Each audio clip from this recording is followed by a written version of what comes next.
Баршаңызға қайырлы күн. Бүгін 29 шілде 2026 жыл. Біз бүгін баспасөз конференциясын өткізіп жатырмыз. Оның өткізу мақсатымыз қоғамдағы өкілдер және Қазақстан Республикасының барлық азаматтары тыңдасын деп, әңгіме мемлекеттік органдардың заңды барлық саяси партияларға бірдей қолдануға міндетті екені туралы болып отыр. Егер заң барлығына бірдей болса, онда ешкімге артықшылық білдірмеуі тиіс. Дәл осы қағидат құқықтың мемлекеттің негізі болып табылады. Мемлекет басшысы заң мен тәртіп қағидаты туралы жиі айтады. Түрлі мотиваттық құқықтар активтерге өзгерістер енгізіп келеді.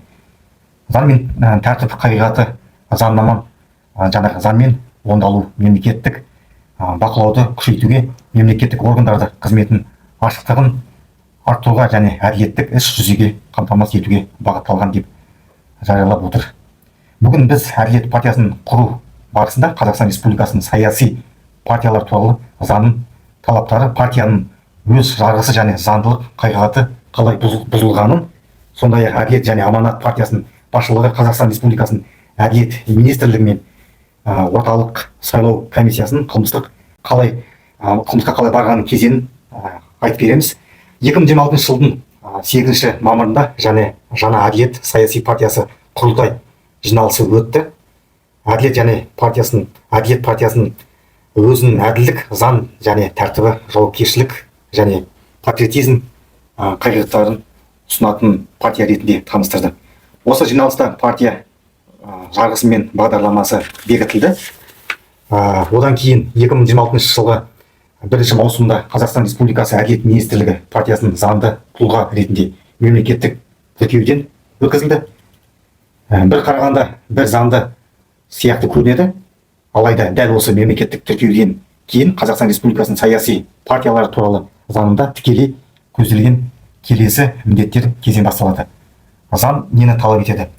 Мемлекеттік тіркеуден кейін міндетті рәсми толық орындалмайынша партия қандай да бір съез өткізу туралы сөз болуы мүмкін емес.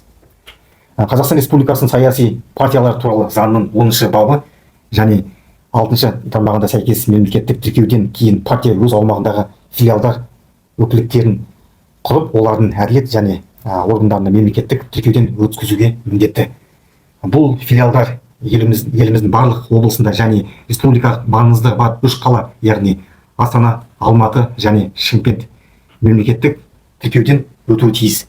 Жалпы саны кемінде 20 филиал болу керек. Бір филиалдың тіркеу үшін партия мүшелерінің саны кемінде 200 адам болу керек.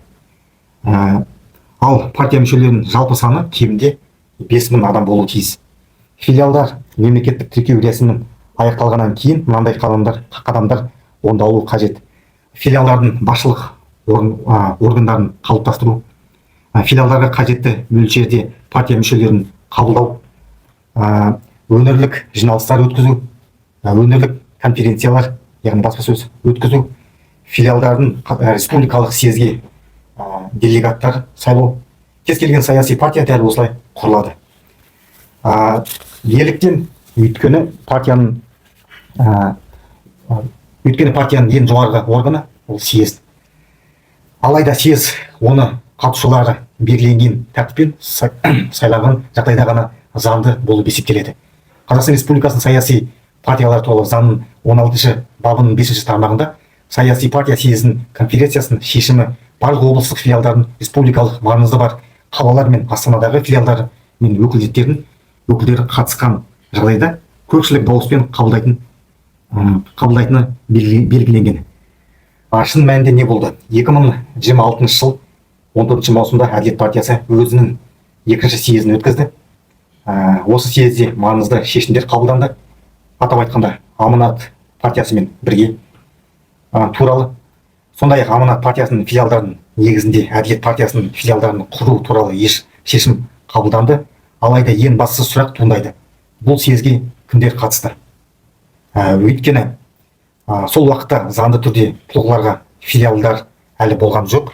17 облыстық филиалдың және республикалық маңызы бар қалаларда 3 филиал тіркелмеген болатын. Өңірлік конференциялар өткізілмеген. Егер өңірлік конференциялар мен және жиналыстар өткізілмесе, онда съез делегациясы да сайлаған жоқ деп естіледі. Бүгін 29 шілде, мен Марат Мұсабаев, Алға Қазақстан тіркелмеген партиясының ұйымдастыру мүшесімін. Ерекше назар аударатын мәселе Аманат партиясының мүлкін беру мәселесі.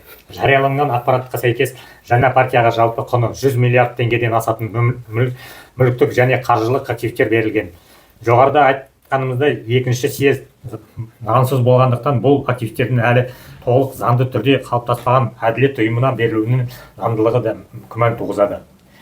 Сондықтан біз құқық қорғау органдарынан жоғарыда көрсетілген барлық фактілер бойынша қылмыстық іс қозғап, жан-жақты тергеу жүргізуді талап етеміз. Біздің талап бір ғана.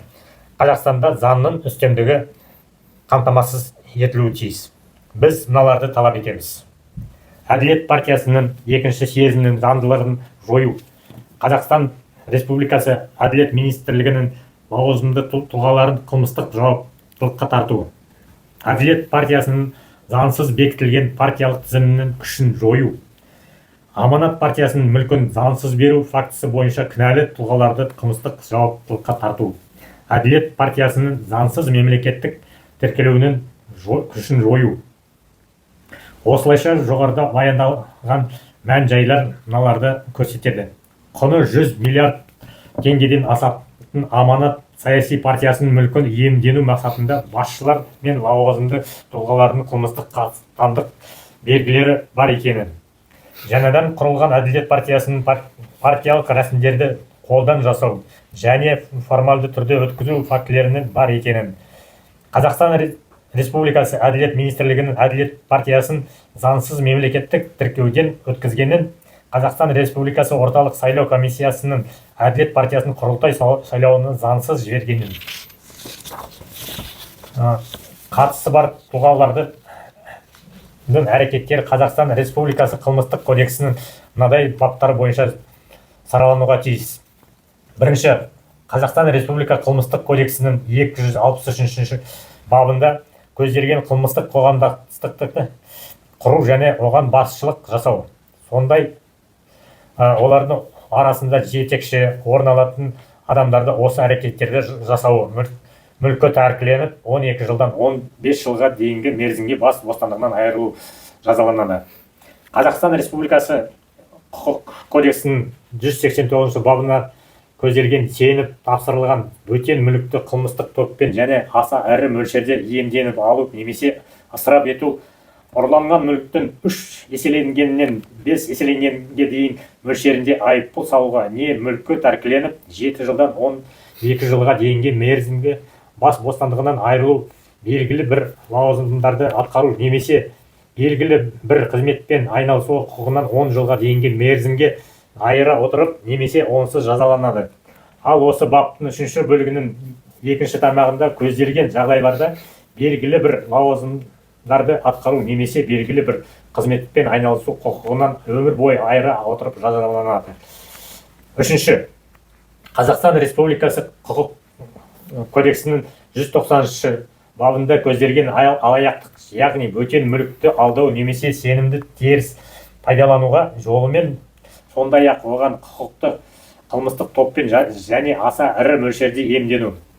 Ұрланған мүліктің 3 еселенгеннен 5 еселенгенге дейін мөлшерінде айыппұл салуға не мүлікті тәркіленіп 5 жылдан 10 жылға дейінгі мерзімге бас бостандығынан айыруға, белгілі бір лауазымдарды атқару немесе белгілі бір қызметпен айналысуға құқығынан 10 жылға дейінгі мерзімге айыра отырып немесе онсыз жазаланады.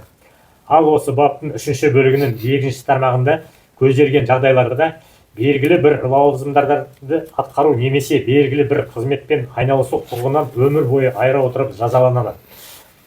4. Қазақстан Республикасының құқық кодексінің 389 бабының 4 бөлігінде көзделген өз бетінше билік ету, яғни Қазақстан Республикасының заңнамасында белгіленген тәртіпке қайшы өзінің нақты немесе болжамды құқығын басқа тұлға немесе ұйым даулап отырғанына қарамастан өз бетінше жүзеге асыру ауыр зардаптарға әкеп соққан жағдайда 3 жылдан 7 жылға дейінгі мерзімге бас бостандығынан айыруға жазаланады.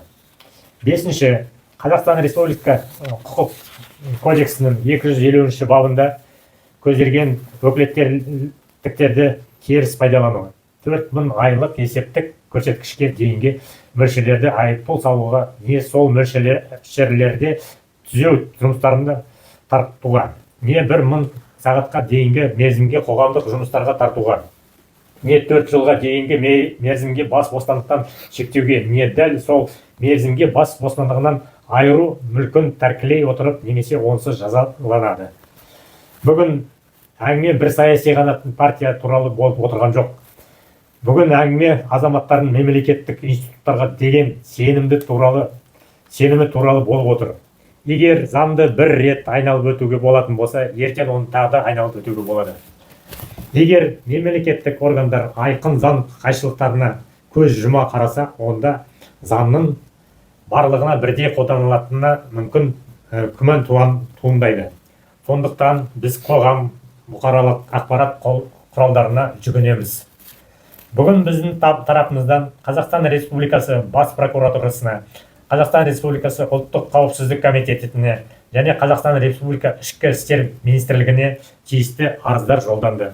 Сонымен қатар жоғарыда баяндалған мән жайларға толық әрі объективті тексеру жүргізіп, кінәлі тұлғаларды жауапкершілікке тарту туралы талаппен Қазақстан Республикасының Конституциялық сотына да өтініш берілді. Сондай-ақ Қазақстан Республикасы Әділет министрлігінің шешіміне және Қазақстан Республикасы орталық сайлау комиссиясының әрекеттеріне қатысты сотқа талап арыздар берілді. Сөз соңында Қазақстан азаматтарына мынаны айтқымыз келеді. Егер сіз әділеттікті қолдайтын болсаңыз, құқық қорғау орындарына және сотқа жүгініңіздер, заңның сақталуын талап етіңіздер. Барша Қазақстан бойынша сотқа жүгініп, заңның сақталуын талап етіңіздер. Үнсіз қалмаңыздар. Назарларыңызға көп рахмет.